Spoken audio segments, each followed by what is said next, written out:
I'm going to do everything over again because it seems like the right thing to do. Okay, so Napoleon is being driven from France by traitors, and this guy, Monson, shows up. Can't wait to go with him. It's not exactly clear why, but, you know, happens. Okay, so a few moments after the dissolution of the Second Council, Prince Jerome entered the waiting room, having just arrived from the army, and begged me to inform the emperor of his presence. Although a young soldier, he had just performed more than he could have expected of an old general. 40,000 men had been rallied by him under the walls of Leon. The mention of this is no more than justice to the youngest brother of Napoleon, whose name, raised from the list of sovereigns, deserves at least as a general to be inscribed upon the Arc de Triomphe, as a testimony to his noble conduct in those days of misfortune, when men of the highest courage were filled with apprehension, and the most powerful minds were constrained to yield to the force of circumstances. At Waterloo, he forgot his title of king in order to fight under the orders of a French general, and his division covered itself with glory at the attack on Hougomont.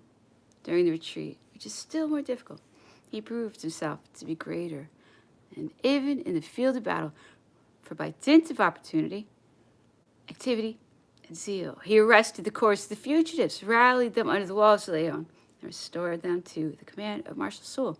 Exhausted with fatigue and still bloody from the wounds which he had received, he came to apprise the emperor of the reorganization of the 1st, 2nd, and 6th Division of the army, which, when united to the 42,000 men under Marshal Grouchy, would amount to more than 80,000, and compose an army with which he might commence in order to take a bloody revenge on the Duke of Wellington. The emperor had no banker. He had never conceived the idea of being condemned by his destiny to create resources abroad as a protection against the ingratitude of France. In 1814, he left 400 millions of francs in the hands of the Bourbons, and trusting to the law of treaties, he set out for the island of Elba, taking with him 15,000 Napoleons, the remains of the army chest of the campaign. Those 400 millions were personal property. He had acquired them by diplomatic treaties and from the savings of the civil list of Italy and France. They constituted his extraordinary domain and private resources. The former of these he used in order to pay what he called his debt towards the army, and upon it he founded dotations. 175 millions of the extraordinary domain were employed in paying the expenses of 1813. And 1814, 205 millions still remain. On the 11th of April, when the emperor signed the abdication of Fontainebleau, these 175 millions in gold in the vaults of the Tuileries, and 30 million in the treasuries of the Crown of Orleans. Those 30 millions, nearly 8, became the spoil of the Allied generals, or the price of treason. The imperial civil list amounted to 10 millions. The capital, which had been accumulated at the 1st of January 1814, exceeded 100 million. The emperor's will proved that his opinions with respect to the disposition of his property had undergone no change, for he says, "I bequeath my private domain, 1/2 to the officers and soldiers who fought for the glory and independence of the nation from 1792 till 1815, the allotments being made pro rata, according to the rank and service, and 1/2 to the towns and districts of Alsace, Franche-Comté, Burgundy, and the Isle of France, as a compensation for the losses they had suffered from foreign invasion." His brother, King Louis, had set an example of these noble sentiments. He had laid down the crown of Holland in order not to be obliged to sacrifice that which he believed to be the interest of the country to the will of the emperor.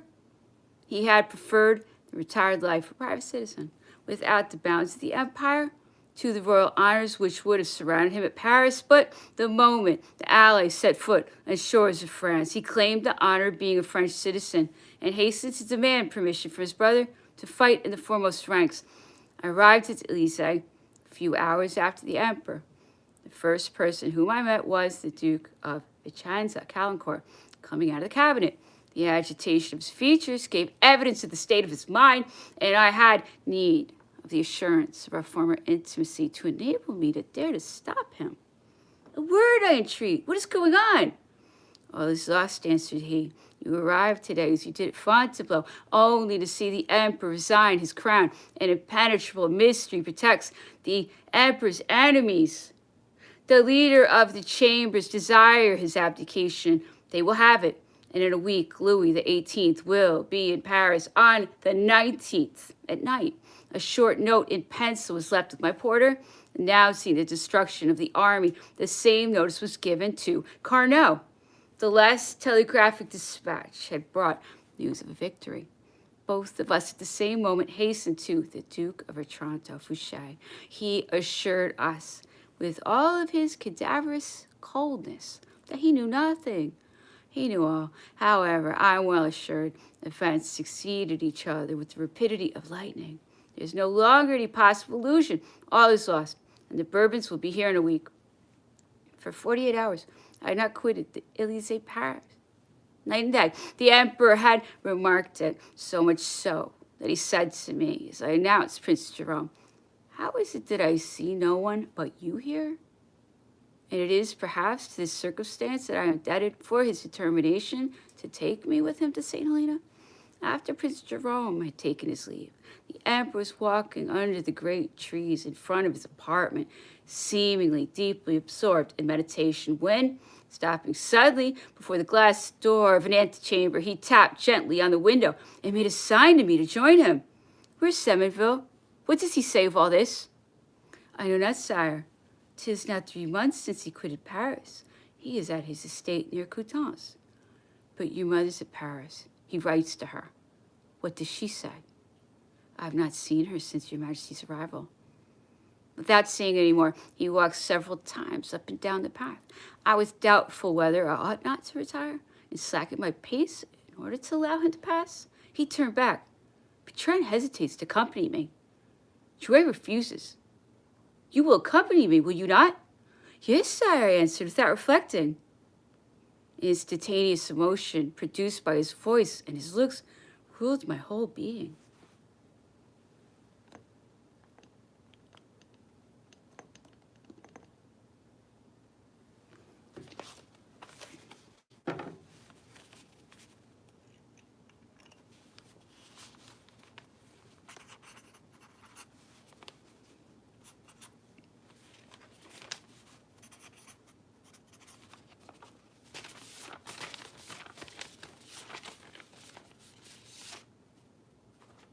All right, now it's time for Italian, and these are the memoirs of, oh, it changes.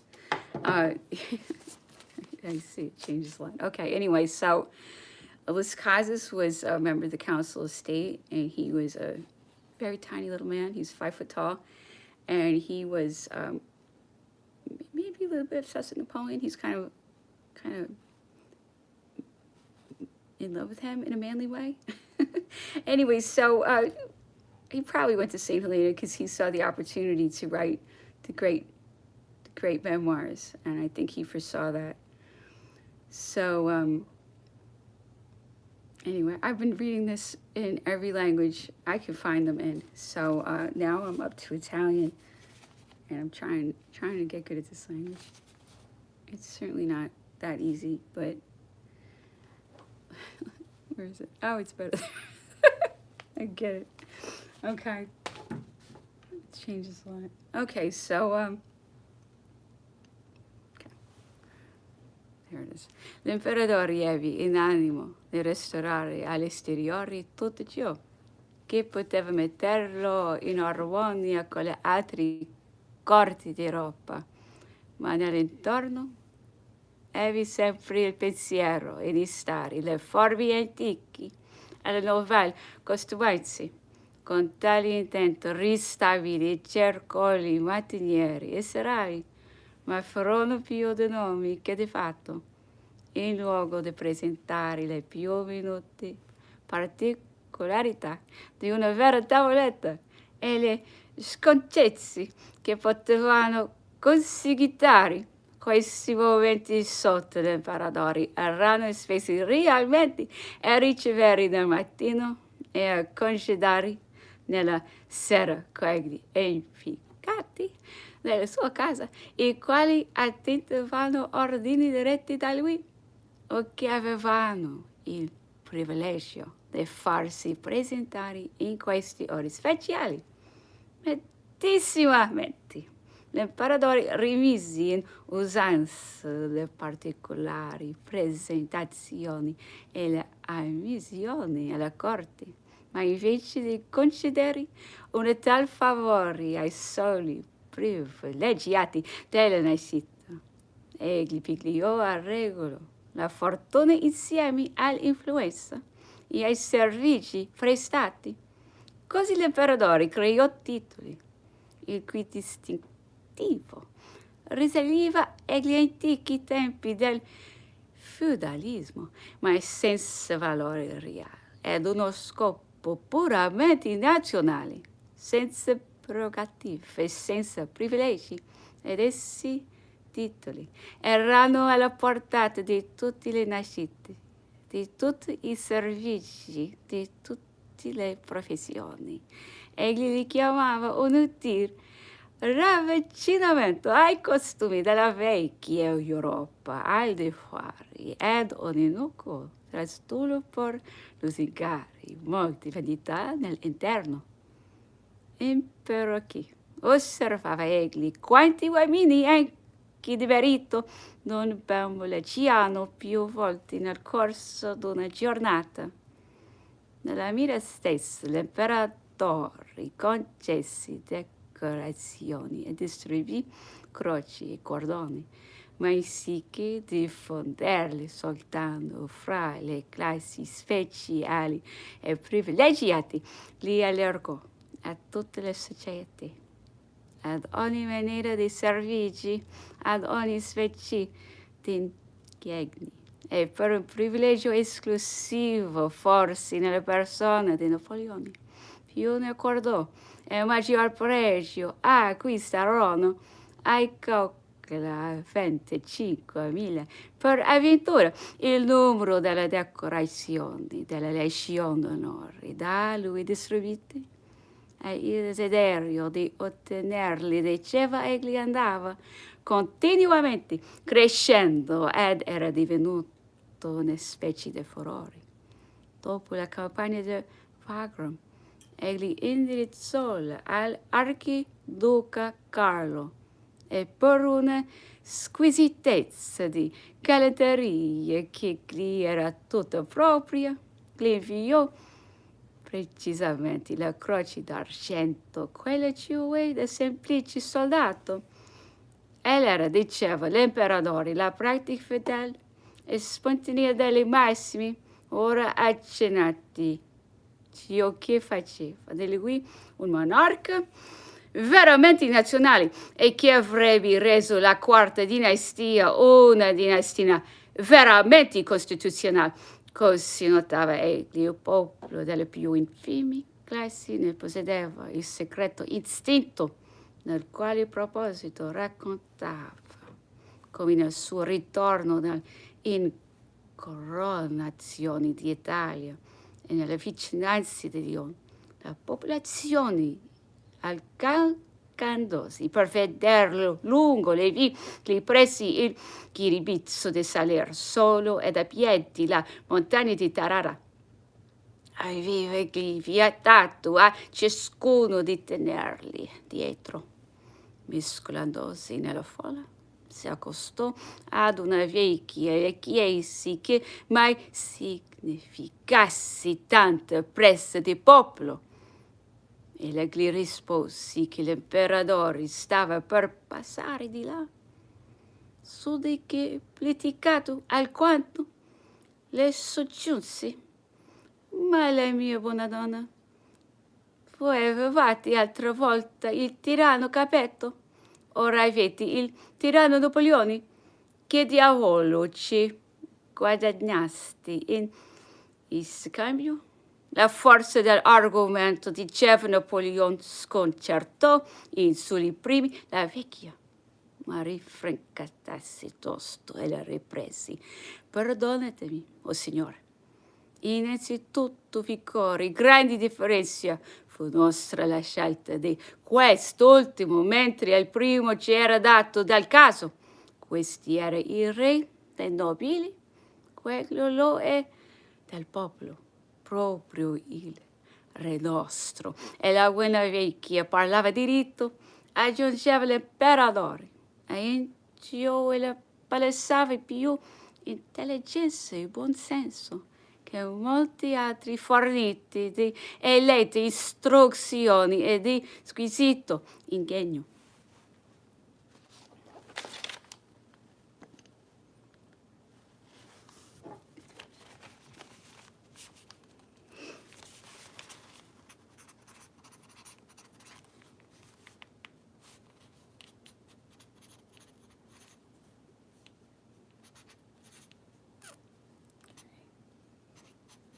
All right, so next up is Lavalette in French, and Lavalette was the director of the post office under Napoleon, and he was a non-noble, and he loved Napoleon, but he could be pretty critical of him, and they almost executed him for taking over the post office. That's what they did. That's his true story. They were gonna cut his head off because he took over the post office during the 100 Days. Okay, so this is the kind of government talking about that took over after Napoleon. Yeah, draw your own conclusions, obviously. So this is his story, and we're going into that right now. Napoleon has returned from Elba, and well, it's really happy to see him again because he loved him very much. All right. Okay. C'était la seconde prise de possession de la France. La première faute au 18 Brumaire en 1800. À son retour d'Égypte. Alors la France était républicaine. Elle était gouvernée par le Directoire. Machine usée autant par les puissantes attaques des étrangers, there it is again, qui par sa mauvaise administration déconsidérée, détestait la guerre civile, s'organisait sous ses yeux, la révolte triomphait de son pouvoir. Les peuples semblaient n'attendre qu'un homme pour s'accuer son joug abhorré, et cependant que des soins, que des manœuvres peuvent arriver à la révolution de 18 Brumaire pendant sa route depuis Fréjus jusqu'à Paris, et particulièrement à Lyon. Toutes les classes de la population, aristocrates de tous les régimes, émigrés, citoyennes, paysannes, tout lui soufflant à l'oreille, précipiter le territoire. Emparez-vous du pouvoir. Seems wrong. This does not seem right at all. A directoire. Where is this directoire? It is right, though. All right. There you go. Okay. Mais aussi partout, il doit entendre les paroles fermes. I have to do it again. Okay. So, anyway, what is this directoire? I don't understand what's directoire here. That's not my knowledge of this, so, but it is actually correct. Okay, back to Crete. 165. Crete. Let's do this. Looks good. Okay. C'était la seconde prise de possession de la France. La première photo, 18 Brumaire, en 1800, à son retour d'Égypte. Alors la France était républicaine, elle était gouvernée par les Directoires. Machine usée par les puissantes attaques des étrangers qui, par sa mauvaise administration, déconsidéraient, détestaient la guerre civile, s'organisaient sous ses yeux. La révolte triomphait de son pouvoir. Les peuples semblaient n'attendre qu'un homme pour sécurer son joug au beurré. Et cependant, que des soins qui devenaient vrais pour arriver à la révolution de 18 premières pendant sa route depuis Fréjus jusqu'à Paris et particulièrement à Lyon. Toutes les classes de la population, aristocrates et tous les régimes, émigrés, citoyennes, paysans, tout lui soufflaient à l'oreille. Précipiter le territoire, emparez-vous tout pouvoir. Mais aussi partout où il dut entendre les paroles fermes des républicains qui lui criaient « Emparez-vous des autorités, soyez victorieux, mais soyons libres !» Pour réussir, il lui fallait le sentiment de sieste, ces graves et vagues organisateur de république et de son collègue Roger Toucon. C'est la majorité du territoire. De l'énergie, elle pouvait le faire arrêter. Et si le clave de la justice ne pas osé le frapper, il eût expié sa gloire et son audace par l'exil, peut-être la déportation. Quelle différence en mars 1018-15, les cheveux de trône, rayés de la liste des souverains proscrits en France, relégués sur le rocher de l'île d'Elba. Il revient presque seul, et à peine a-t-il mis les pieds sur la plage française, le peuple partout se meut et s'exalte. La France entière répète avec enthousiasme les cris de Napoléon. Plus de royauté, plus de Bourbon. C'est Napoléon qui veut la France. C'est la gloire. C'est son génie qu'il lui faut. Malheur qui osera lever les doigts contre lui. Ou plutôt malheur à celui qui ne sera pas pour lui. Aussi paysans, soldats, citoyens, tout courant à sa rencontre, tous les salons de leur vœu, de leur reconnaissance. C'est comme une nécessité, comme une providence. La royauté de Bourbon n'est plus qu'un rêve. Il semblait qu'il n'y avait jamais eu de royalistes, de nobles, d'émigrés. Ce n'était pas l'effet d'une conspiration, c'était un gros mouvement national. Comme en 89, pour la liberté, comme en 9 demi-heures, contre la tyrannie, comme en 18 premières, contre la parité.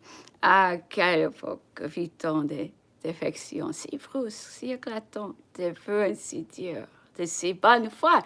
Quel sentiment dominait alors tous les cœurs? L'amour de la patrie, l'amour de la gloire et la conviction trop éclairée que la dynastie nouvellement acquise ne pouvait assurer le bonheur et l'indépendance du pays. Et 3 mois après, cet autre rêve était dissipé.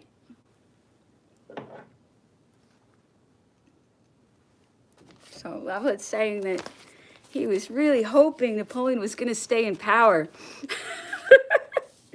It didn't work out that way. He could only stay in power for 3 months. So sad. So sad that people can be so treasonous. Anyway, that is so sad. People that sell out their own country for money from foreigners. And then you get those foreigners. They get to be your rulers. Yeah. Let's see. Time for antimarchy in Spanish. There you go. So this is the hot-blooded Corsican antimarchy who followed Napoleon to St. Helena when Napoleon was really not well anymore. They already finished him off pretty much by the time Antimarchy shows up. So he's pretty upset about what has been done to Napoleon by the people who own the English government. They did some really terrible things to Napoleon, and I really want people to know about it. And I hope you want to know about it as well. De César pasó la conversación a los romanos cuyo sistema político y militar elogió con calor. Los griegos, por lo contrario, no parecían tenerlos en gran estima. Decía que los eternos altercados entre sus pequeñas repúblicas no eran propios para dar nada célebre. En lugar de que los romanos se inclinaron siempre a las cosas grandes. De este modo crearon aquel coloso que atravesó el mundo. Pero rey en favor de las artes y literatura de los griegos. Mas Napoleón, tratándoles con desprecio, me contestó que solo servían para aumentar las discusiones, que prefería oír a Homero. No gustaba de otra poesía que la sublime, otros escritores que los patéticos y vigorosos, y sobre todo los poetas trágicos. Hablaba de Aristóteles en mismos términos que el cardenal de este, ignorando sin duda que esto era darme una bofetada. No aparentaba gustar de nada que fuese alegre. Lo que más me admiró es que, a pesar de la vanidad de sus maneras, parecía una estatua de bronce. Sin embargo, me concedía tal confianza que me resolví a preguntarle en qué consistía aquel culto restablecido por él en Francia. No se había hecho más filosófico y más en armonía con el espíritu del tiempo. Amigo Wieland, me respondió, la religión no se ha hecho para los filósofos, los cuales ni creen en mí ni en mis curas. En cuanto a los creyentes, a todas las maravillas son pocas para darles. Si yo hubiese de hacer una religión para los filósofos, sería enteramente opuesta a la de los crédulos. He aquí lo que son los hombres de gabinete, me dijo Napoleón, devolviéndome el documento, decidiendo siempre y condenado con una seguridad irrisoria. Sí acogí a los curas porque era necesario popularizar la revolución, consagrar la república y hacer predicar los dogmas sobre los cuales habían armado las conciencias, los habían echado neciamente de la nación y obligado a que se sublevasen contra aquellas doctrinas que ya habían adoptado. Y los reconcilié con ellas, y esto era lo que deseaban. Además, conocía por experiencia cuánto viva la palanca que tienen en las manos, envanecía y dispersaba los ejércitos que se me oponían en Italia. Pues la menor sombra ponía en problema lo que la suerte de las armas tenía ya decidido. Los austriacos acudían al Papa, así en cosa común, suministrando a aquellos los soldados y el fanatismo, tropas, sermones, milagros, todo se reunía y conmovía a nuestros partidarios. Me admiró tanto la impresión que hizo sobre los boloñeses la privación de algunas bendiciones de que disfrutaban los habitantes de Lugo, que capitulé con el Padre Santo. La negociación no fue a gusto del directorio. Este quería derribar el ídolo, atacar Nápoles, Génova y Venecia y municipalizar la Europa. Me negué a prestarme a tal extravagante combinación y sin ocultar mi parecer antes bien envié decir al presidente. Aquí nos ha desaparecido el prestigio ilusorio de nuestra fuerza es indispensable que tomes en consideración la situación del ejército y adoptes un sistema que pueda procurarnos, amigos, tanto de parte de los reyes como de los pueblos. La influencia de Roma es incalculable. Han hecho mal en romper con esta potencia, para la cual es ventajoso el rompimiento. Si a mí me hubiesen consultado, habría retardado la negociación, así como lo hice con las de Génova y Venecia. Finalmente, vengan tropas y más tropas, si queréis. No digo derribar los tronos, sino conservar la Italia. Todo aquello iba tan mal gobernado que era una compasión, ya que no querían contratar con Roma, al menos debían haber esperado a que cumpliese las condiciones del armisticio. Hubieran tenido 5 millones que pagaba el Papa por las contribuciones que yo le había puesto. Así que ya había una parte en Rimini, en lugar de obligarle a que se pronunciase sobre cada artículo, y de dar tiempo a que llegase a Bolonia un cuerpo de tropas cuya fama habría abultado su fuerza. Le mostraron todo el tratado de una vez. Esto mientras que el ejército estaba comprometido en las gargantas del Tirol. Poco faltó para que este error no costase 10 millones en géneros y todas las preciosidades de la Italia que no venían dentro de poco, pero yo reparé aquellas faltas rechazando a los austriacos. Morí como a los predicadores que había soltado y escapamos de las sediciones que nos habían ordido.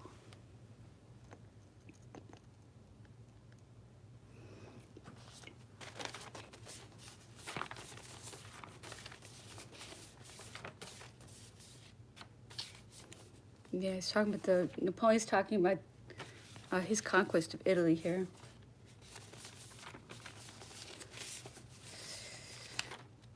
He likes to talk about that a lot. It's one of his favorite subjects.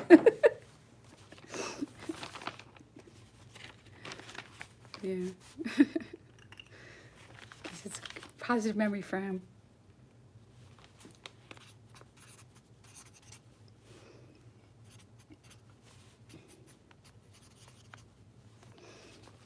Right, now we're coming up to the always super ultra challenging German for me. And this is Las Casas again, and Fractor, this mysterious language, which, yeah, Fractor. Let's see, I might be somewhere weird. Okay. Oh, look at that. Napoleon was talking about the conquest of Italy in this book, too. What are the chances? Anyway. Bemerkung, hier scheint mir der Raum es zu erlauben, wieder 3 Kapitel aus den italienischen Feldzügen einzuschalten. Das erste zeigt einen Feldzug von 26 Tagen voll großer Begebenheiten durch die Schlacht von Castiglione, welche ihm die Überschrift gibt, gekonnt. Der zweite und dritte unter den Überschriften von Arcole und Rivoli gewährte eine Folge neuer Untertiteln. Schlacht von Castiglione. Der Marschall Firmser verlässt das Kommando der Armee von Deutschland und übernimmt das der Österreichischen in Italien. Die italienische Armee hatte den Feldzug im Eifel eröffnet. Schon war es Juni und die Armee des Nordens, des Rhins, der Sambre und Mars waren noch untätig. Diese großen und schönen Armeen aus mehr als 200.000 Mann bestehen, welche die Hauptkräfte der Republik aus marktstanden ruhigen Holland, an der Maas, dem Rhein und in Elsass in Garnison. Als man die Ankunft der französischen Armee an der Etche und die Blockade von Mantua erfuhr, gab der österreichische Hof die Offensive, die er für Elsass und den Niederrhein beschlossen hatte, auf unbefallenen General Wurmser, welcher zu dieser Unternehmung bestimmt war, in aller Eile nochmals die italienischen Angelegenheiten zu übernehmen und 30.000 Mann seiner besten Truppen mit dahin zu führen, die dann verbunden mit aus der ganzen Monarchie auf die Händen Verstärkungen einer Armee von näher 100.000 Mann für ihn werden sollten. Die französische Armee von Italien hatte ihre Aufgabe gelöst, indem sie die ihr entgegenstehende Armee vernichtet. Hätten die Armeen des Nordens dasselbe getan, so war der große Kampf beendet.